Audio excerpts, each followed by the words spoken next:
Мына туугандар, Сузактын соц фондун билесиңер могу жерде. Ушул жерлерди билесиңер жакшы.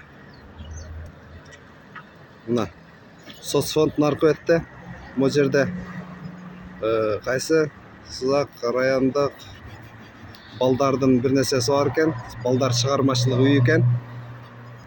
Могу жер болсо Сузак маданият үйү бөлүмү. Мына ушул жерде ярмарка башталды.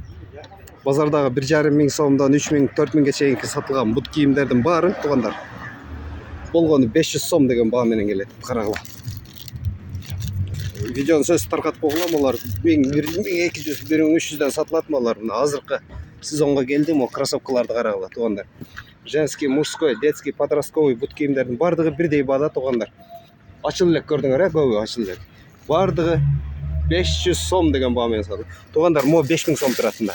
Хамелеон караңгыга киргенде ак болуп калат. Жарыкка чыкканда мындай кызыл ала болуп калат. Бардыгы сеточныйлары бар, карагыла. Бу женский, мужской, детский, подростковый 45-46 размерге чейин бар.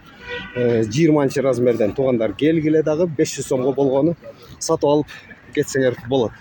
3 күн катарынан болот, 18, 19, 20. 3 күн катарынан мына Сузактын борборунда сөзсүз түрдө келип калгыла. Анан видеону бөлүшүп койгула, сөзсүз түрдө бөлүшүп койгула. Тууган урук менен мына бүгүн башталды, бүгүн келишим түзүлдү туугандар.